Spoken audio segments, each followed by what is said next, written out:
Welcome to the 5 o'clock Summer News. My name's Adam Burke. I'm going to make you a delicious cocktail and talk about the news. Today's cocktail is a Ward 8. It's a bourbon cocktail. I hope you like it. As usual, this recipe is going to be enough for 2 drinks. Get your cocktail shaker. First up, 4 ounces bourbon. The White House has announced that President Trump has tested positive for COVID-19 and is being treated at Walter Reed Hospital. The president says he's going to defeat this virus the way he would anything else. He's going to talk loudly over it, give it a mean nickname, and bring up its son every 5 minutes. I personally take no pleasure in the president's diagnosis, and I wish him well, because, I'm not him. On the other hand, I totally get it if the Merriam-Webster website crashes because 65 million people simultaneously looked up the correct spelling of Schadenfreude. Several prominent Republicans have also tested positive after attending so-called super spreader events with the president, which is surprising because if there's one thing we learned about Trump from his tax returns is he doesn't like sharing. I mean, it's possible he gave it to like 10 people. Isn't that socialism? Chris Christie tested positive for the virus after helping Trump prepare for the first debate. And the astounding thing about that sentence is, Trump prepared for that first debate? What was the process? Did they just jam a garbage can over his head and hit it with a stick? Speak louder, Mr. President. The stick is making some very good points about renewable energy. On Fox News, Tucker Carlson, you guys know Tucker Carlson, right? He kind of looks like Bruce Wayne, but if the mugger had missed. On Fox News, Tucker Carlson said that chiding President Trump for getting corona after refusing to wear a mask is like blaming a woman's sexual assault on the way she was dressed. Sexual assault? Why is that the first comparison that came to your mind? Oh, right. 2 ounces simple syrup.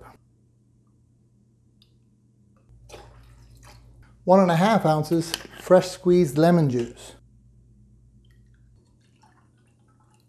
In a cost-cutting move, the city of Lakeland, Florida will be selling off some of its 80 resident swans for $400 a pop.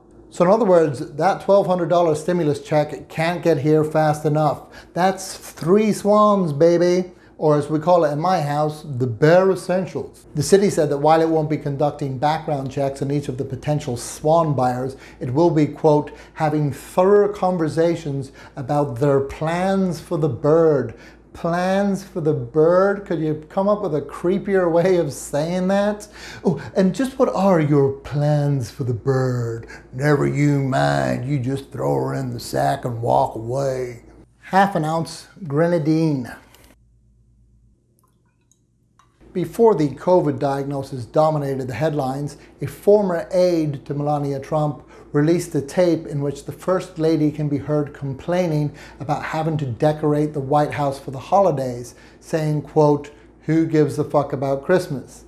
And on that issue, she has a point. Why is anyone decorating the White House for Christmas? It's a giant white house. How much more Christmassy do you need it to be? It looks like Santa's summer house, for Christ's sake.